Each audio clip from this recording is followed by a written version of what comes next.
There is a phenomenon known as cultural osmosis. That is when some touchstone or event leaves such a mark on our culture that even the most uninformed individuals have at least enough secondhand knowledge to grasp its impact without having experienced said touchstone themselves. I first experienced this kind of thing when I was fairly young through the realm of pop culture, but I definitely had no clue it was happening. Just in time for Halloween 1994, The Simpsons aired its 5th Treehouse of Horrors special. In 1994, I would have been 6 years old, on my way to 7, but who's counting? But the fact remains, I was watching this show at a time where I barely understood half of the jokes, and I certainly had zero understanding that I was being introduced to imagery and motifs that had been created by Stephen King and Stanley Kubrick, while Homer replaced Jack Torrance in this abridged parody called The Shining.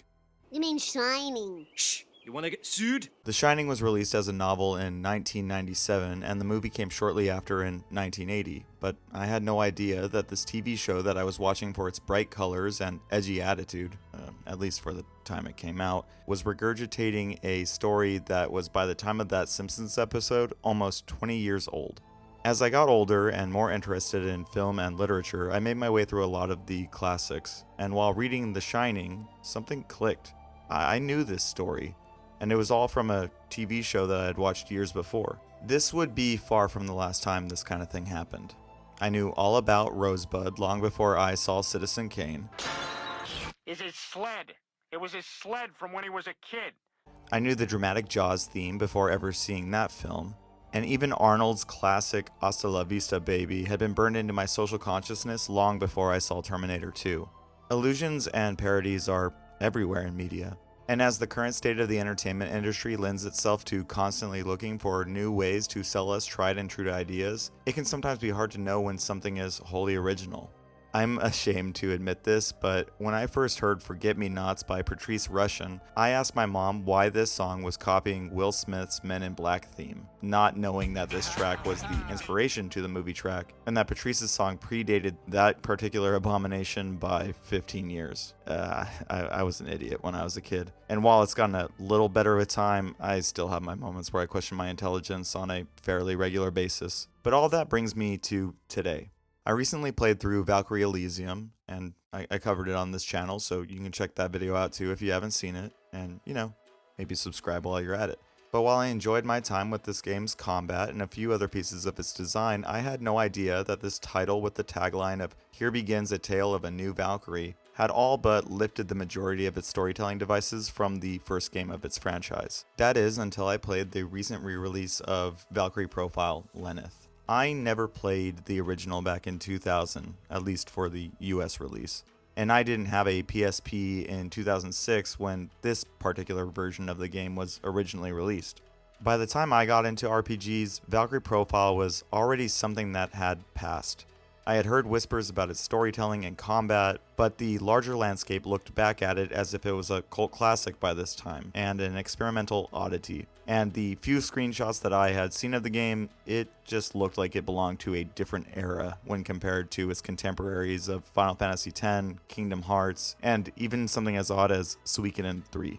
But when I dropped my video for Elysium, the comments all came in 3 distinct flavors. There was the "this game is shit, don't play it" kind of comment, the "I didn't think that this game was that bad, but I think it should be cheaper," and then the most vocal group was the "this game is all but a slap in the face of its fan base, and if you were to have played Lenneth or Silmeria, you'd know it too."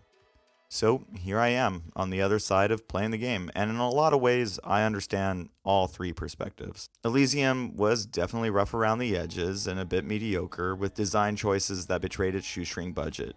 And while I did ultimately enjoy my time with the game, I knew that I wouldn't be giving it a hard recommendation for anyone I knew. And I certainly agreed that $60 was far too steep for what this game had to offer.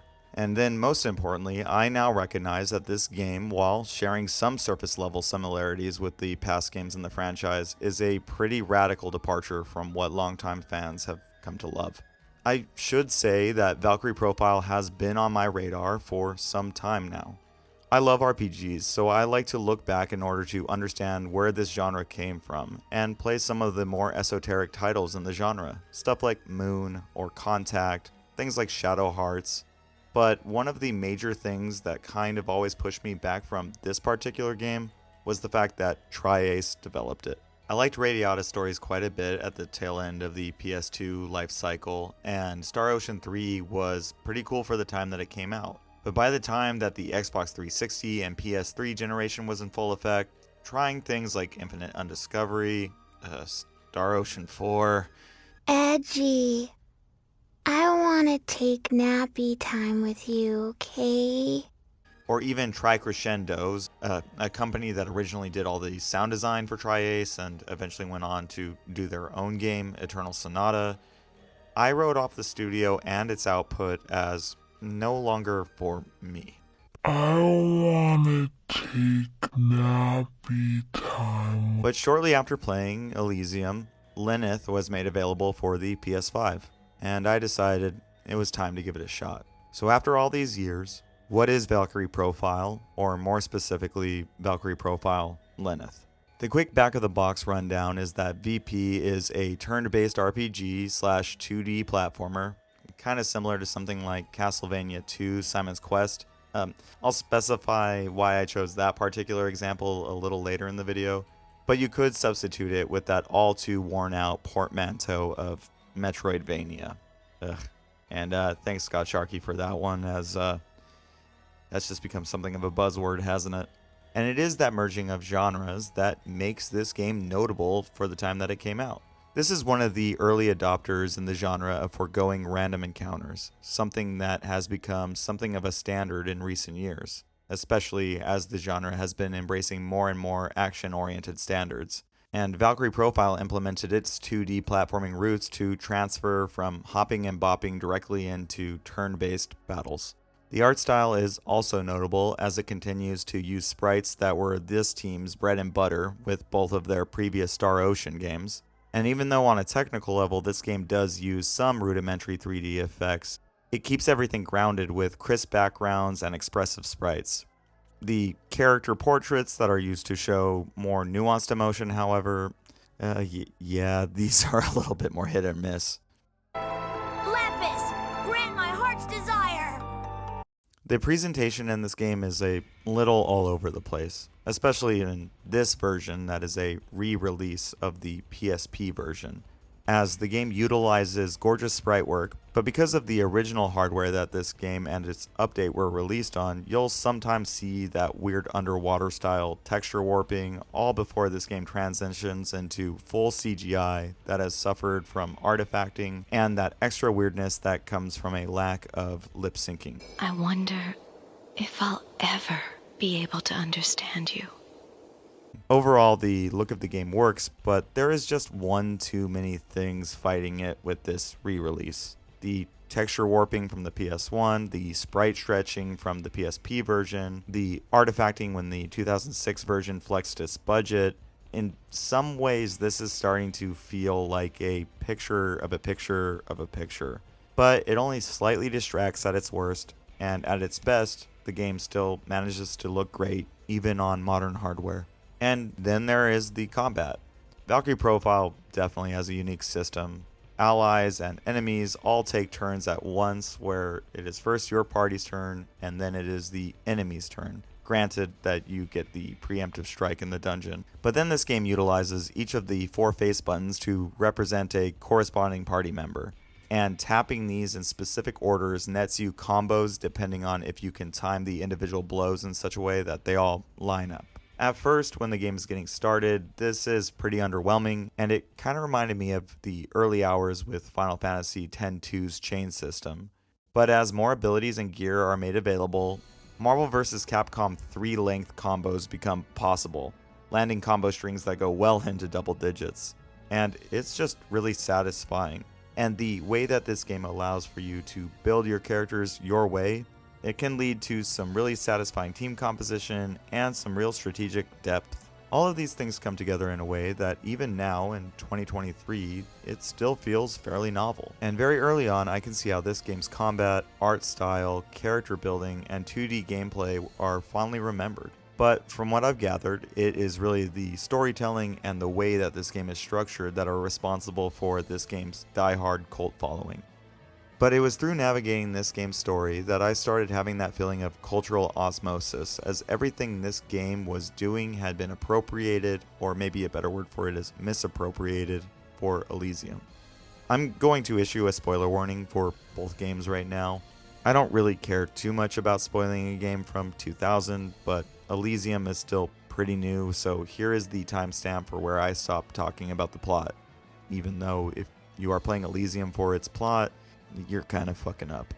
Before even starting Valkyrie Profile Lenneth, first there is the prologue, which you either opt into or it plays automatically if you let the game idle at the start menu for more than just a few seconds. And right away I could see where Elysium borrowed from for its opening imagery and themes.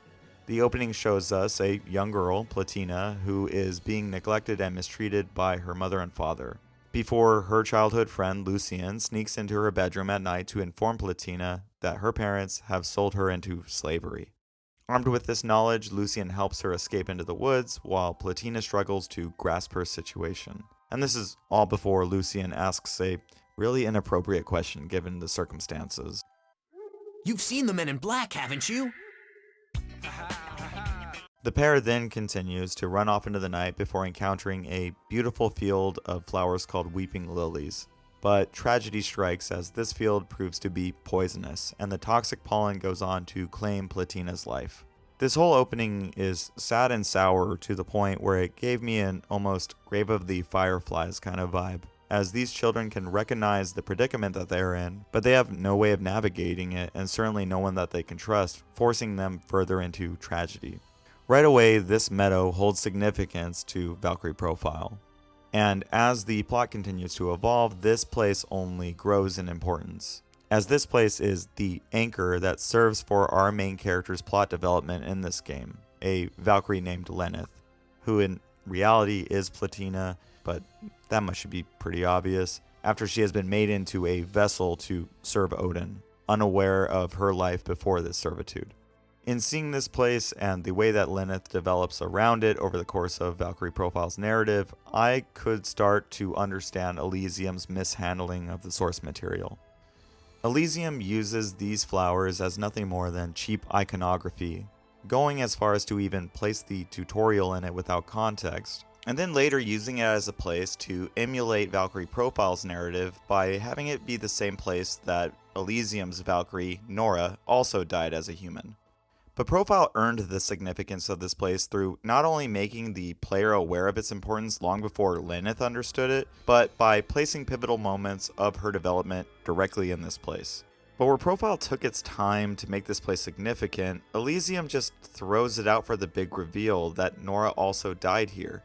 And this is all done in the same mission where Nora is made aware of a lot of the secrets of this universe. I can hardly believe it. So this was the truth all along. And so throwing this place out really just feels unearned. And to add to this misunderstanding of the source material, Armand, Elysium's love interest, also has these same revelations about Nora's fate at the same exact time. I was attacked. Here. And I tried to save you. And Armand. Nora! In Valkyrie Profile, Lucian understands what is going on the entirety of the story and is ultimately the guiding force behind Lenneth's transformation, playing not only as a love interest for our main character, but also as a tether to her remaining humanity. And Elysium is full of stuff like this. The narrative and overall presentation seems to only have a cursory knowledge of what made this series special, and cherry picks little references here and there to serve as trappings. Little nods to the past without understanding how they worked in service of the original games. This is very much the Cliff Notes version of things. And it's felt everywhere. Even things like the explorable towns in Profile were thrown out, but where Profile used them as opportunities to talk to townsfolk and get a better understanding of its world, Elysium replaced them with these collectible flowers that give the souls of the dead a chance to deliver one final disembodied message. And I'm sorry, one is clearly better than the other. Valkyrie Profile treats its world as if it's dying, but people are all still trying to figure out what they are doing in their day-to-day, whereas Elysium treats their world as if it's already dead. But Elysium also puts distance between itself and the universe established in previous installments by more or less telling the same story without any of the same world building and characterization. And it all kind of serves to feel like an off-brand representation of a cult classic while doing very little to differentiate itself in any meaningful way from the source material. It deviates so little, in fact, that I began to feel like I was watching that Simpsons episode all over again, where plot beats that I experienced in Elysium were almost spoiling moments of Valkyrie Profile storytelling. But instead of it feeling like it was having fun with the source material or taking it in an interesting new direction, this definitely felt like the Men in Black Will Smith track.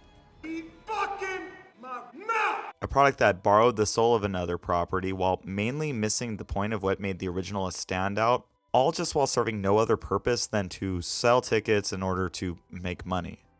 And this has really felt nowhere more than Elysium's handling of Einherjar. In Valkyrie Profile, Lenneth is tasked with collecting the souls of fallen warriors and then training them for the upcoming battle for Valhalla and the end of the world known as Ragnarok. The way that this is handled in the original game is by having Lenneth fly above Midgar like Goku and then using her Valkyrie ability of concentration to identify potential Einherjar and dungeons that harbor lost artifacts of Odin's. Going to these locations plays out cutscenes for each of our potential party members, of which there are over 20, and each of these cutscenes serves to give background to all these tragic warriors, but also develop the setting of this world, with more or less all of these characters being tied to each other by at least one degree of separation.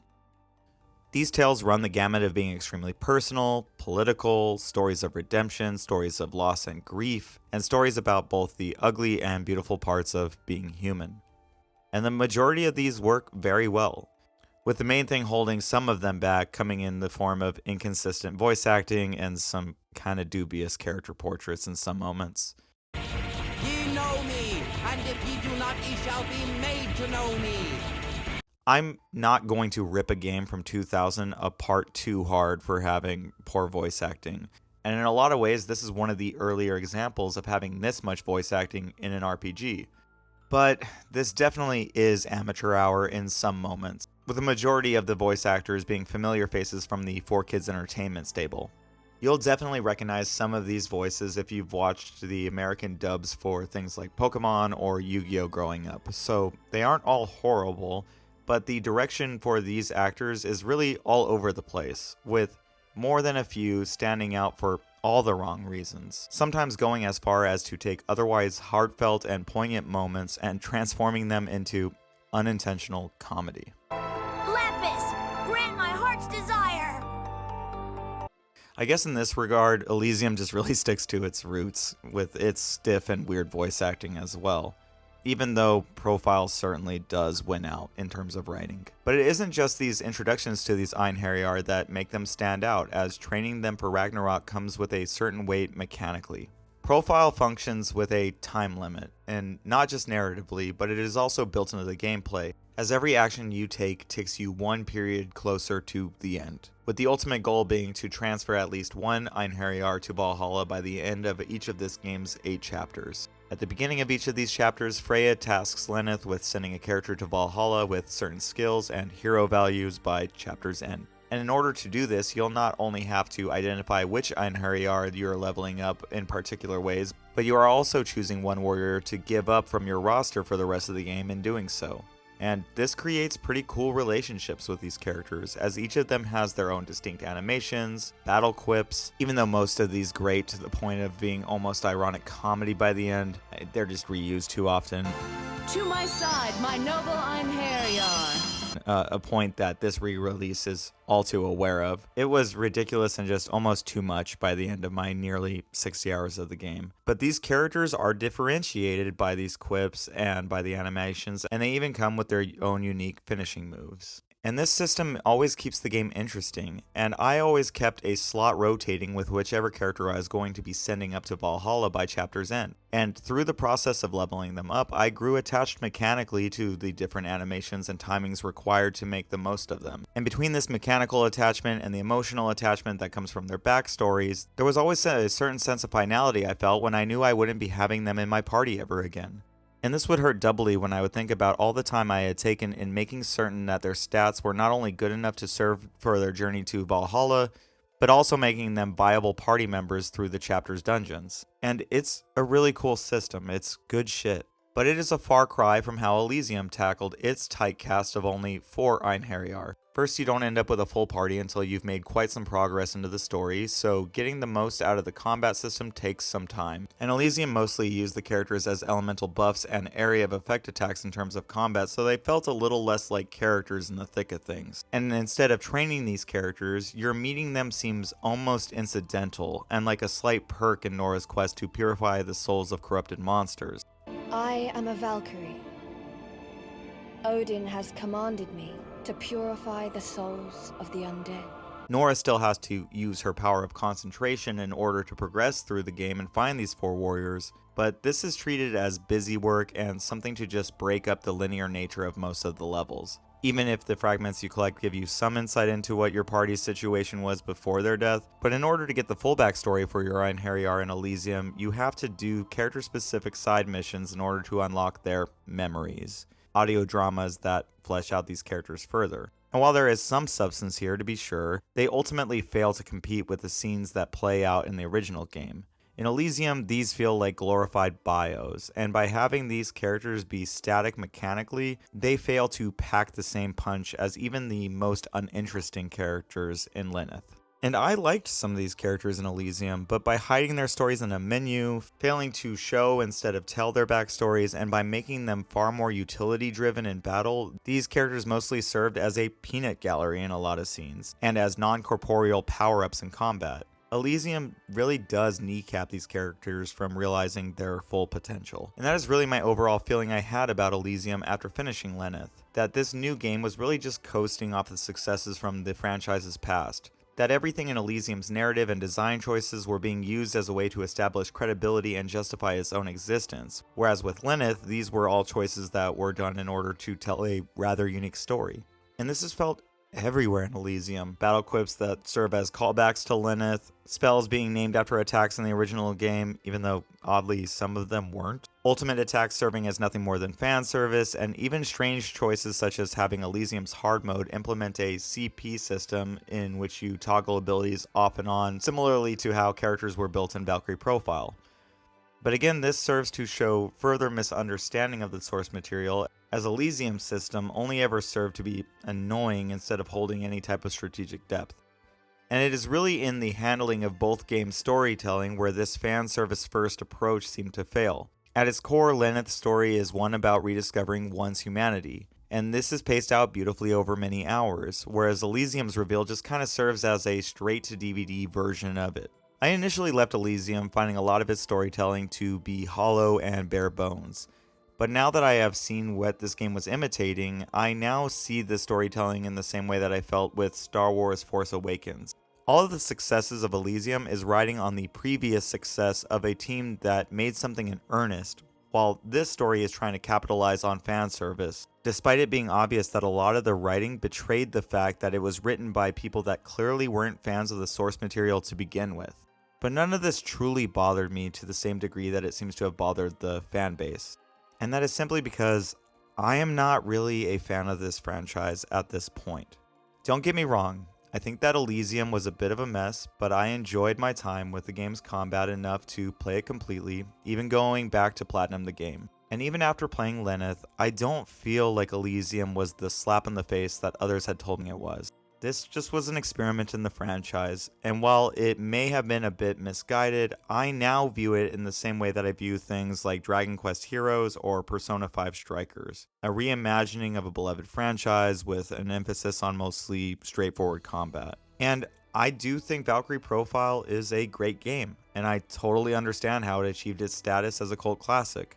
But for me as a newcomer to a game that is over 20 years old, I just didn't really jive with all of its design choices as a game that I was playing for the first time in 2023. First, the game is obtuse. A lot of the depth in this game can really only be discovered through either multiple playthroughs or through the use of a guide. Choices such as whether or not you're going to keep the artifacts at the end of each dungeon are poorly communicated to you. And because of this poor communication, this resulted in me misunderstanding that as long as you made sure to send at least one well-trained character to Valhalla by the end of each chapter, any penalty that the game threatens are offset. And this resulted in me playing halfway through the game before I realized I simply didn't have some of the tools that would allow for me to make the most of the game's mechanics, and I ultimately gave up on that playthrough to start another, which is part of the reason that it took me so long to make this video. Other systems are equally as opaque. This is a game where equipping the weapon with the most damage is seldom the best way to build your party, as weapons have these little signifiers on the stat screen that denote how many hits they can deal to enemies. And I simply just didn't notice this for a lot of my initial playthrough. And this too proved to be crazy detrimental, as not only does having a party equipped with multiple weapons capable of striking 2 or 3 times add to your combo chains, but combos are integral to your ability to level up efficiently, your ability to harvest items and equipment, and your ability to use your mages with any type of consistency. As the higher the combo chain, the better the chances for items, gems, which serve as experience multipliers, and orbs that cut down your mage's charge time for the next available spell. And none of this is really taught to you, at least not overtly. I understand that you will pick up on some of these things as the game progresses, but a lot of these little things are indicative of how Valkyrie Profile actively hides its depth from the player, at least at first. A lot of this can be chalked up to how old this game is and its influences, but as a first-time player, not getting with the program early on can have huge effects later in the game. And as each dungeon has set amounts of encounters, you cannot simply grind in this game until you pick up on these systems and power level. And even once you are made aware of these systems, you still have to combat with RNG. Weapons breaking, at some points taking away the weapon that you were using to extend your combos, and abilities that function on a dice roll proccing can make the difference between success and disaster in combat. Dungeons are labyrinthine, with some of them boasting truly diabolical puzzle design, some of which step over that invisible line between hard and okay, how the fuck was I supposed to know that territory. And it's stuff like this that called Simon's Quest to mind for me, as not only is this a 2D action platformer with some careful jumps required, but navigating staircases and traps were also reminiscent of that game. And then there's things like this window, which reminded me of having to wait for this tornado to whisk you away in Simon's Quest. It's all just kept intentionally obscure. And some of these dungeons have all sorts of traps and rigged chests that can hinder progress, damage your characters, or in some cases send you back to the beginning of some tricky platforming segments, with the worst offender dropping you out of the dungeon altogether, back to the world map, actively wasting some of your precious time limit until Ragnarok. And despite the fact that these dungeons are incredibly punishing, you'll want to fully explore them, as some chests contain not only important upgrades to your character's equipment, but some come with indispensable skills and items that are required to further open up mechanics such as transmuting items, which in and of itself is yet another obtuse system. And all of this is to say nothing of the deliberate steps that the player has to take if they want to see this game's true ending, which I have no idea how someone could figure this out without the aid of a walkthrough. But I am not saying this is bad design, however. But what I am saying is that a lot of these systems are punishing and the solutions are not always clear. So either you are going to be constantly reloading saves to make incremental improvements, and this can be rough as dungeons are huge and save points are scarce, or you are going to do what I ultimately decided to do, and that is constantly reference a guide throughout your playthrough. I'm in my 30s. I have a full-time job, I'm in a relationship, and I have plenty of obligations and hobbies at this point in my life. So my days of repeatedly bashing my head against unfriendly systems are all but numbered. I know that this style of game is appealing to many, as games like Elden Ring continue this tradition into the present.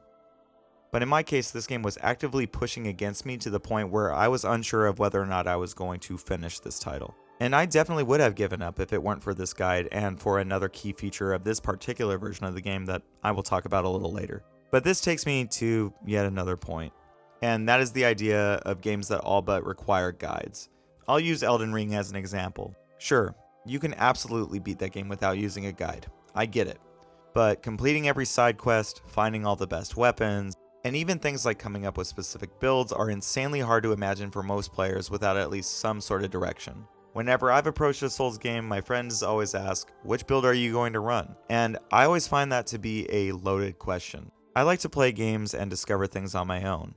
I like to be immersed in the experience, so the idea of stopping every so often to look down at my phone in order to min-max, that's not really my kind of thing. And so when I played Elden Ring, I had no idea what build I was going to go for. I didn't know which ones were popular, and I didn't know what I was going to do. I wanted to just play the game until I stumbled upon a weapon that interested me enough to make it my main. But playing this way means that you are either going to waste upgrade materials on your starting gear or whatever you are using until you find your preferred loadout, or you're just going to have a hard time. And either way, depending on how you approach the world, it may take dozens of hours before you find something that really speaks to you. And I think this goes without saying. At this point in my life, games like Elden Ring are not for me. And in a lot of ways, Valkyrie Profile, being as opaque as it was, puts it close to that realm of games that are not for me. And to be honest, this is a little frustrating, as I can see the allure of Elden Ring. It's a rad game, and the enemy design is insane. I love so much about the art direction, but the way I like to interact with games, and the limited amount of time I have to play them, this is a me problem. And equally frustrating are some of the members of communities around these games. The Souls series has always been known for its difficulty, and as a result, people act like beating these games comes with some level of internet prestige. And for whatever reason, although plenty of people who play these games use guides to learn the ins and outs of the game's systems and the lay of the land, some weirdos like to play these games with the aid of a guide and then simply lie about the fact that they ever used one, acting like they discovered all of these game secrets on their own. And whatever, that's fine. But it's always funny because whenever my friends play these games, there is always one of them, and I won't name names, who claims to have gone in raw. And yet when we compare their build to my other friends who cop to having researched the game, their loadouts are always eerily similar. And in a couple cases, almost identical to whatever the current top build on Vextra Life is. And again, fine. But then that same individual acts as a gatekeeper for this game. And any of our friends who admits to having used a guide, he likes to put little asterisks next to their playthrough. And the sad fact is, the internet is full of people like this. Just don't be that guy. That guy fucking sucks. But I digress. Valkyrie Profile was dangerously close to pushing me away. And while I didn't use a guide for every step of my playthrough, things like some of the more ridiculous dungeons or figuring out who would make the best candidate for this chapter's playthrough to Valhalla were made infinitely easier with the occasional aid of one. And learning some of the nuances of combat earlier on aided me in not only completing this game, but ultimately platinuming it, and seeing most of what this game had to offer. But as nice as it was to occasionally reference a guide, I still may have left this game if it weren't for a feature set that is unique to this new PlayStation release. And that is the emulator style tools that allow for the player to not only save wherever they'd like, but also the ability to rewind for a certain amount of time. And I will admit, I abused the fuck out of this tool. My sword that allowed me to attack 3 times just broke. Fuck that. Rewind, manipulate the RNG, sword is as good as new. Boss uses a screen wipe attack, and Guts, an ability that allows for party members to randomly survive otherwise fatal attacks, didn't proc for at least one of my characters. Yeah, run that shit back. Open a chest that blows Lenneth off a platform, and now I have to spend a minute or two platforming back to where I was? Nah, I don't have to do that. And in that regard, I couldn't ask for a better version of this game.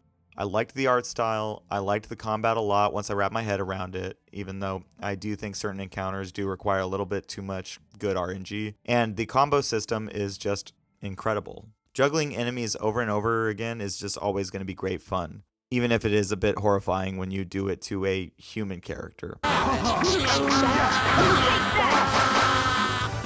The story was interesting, even if it was a little melodramatic at moments, and even though there were some rough edges in the voice acting and presentation, I understand the appeal. But I will definitely be recommending this version of the game for anyone interested in checking this out for the first time, as these tools definitely make that process easier. But I recommend this game in general to anyone who is interested in seeing a creative and unique detour in not just RPG, but also video game history. And if you're somebody who already knows that they love Valkyrie Profile, you know whether or not you're going to pick up this version. But if you are on the fence about whether or not you want to try this game for the first time, if any part of what you saw here spoke to you in any small way, pick it up.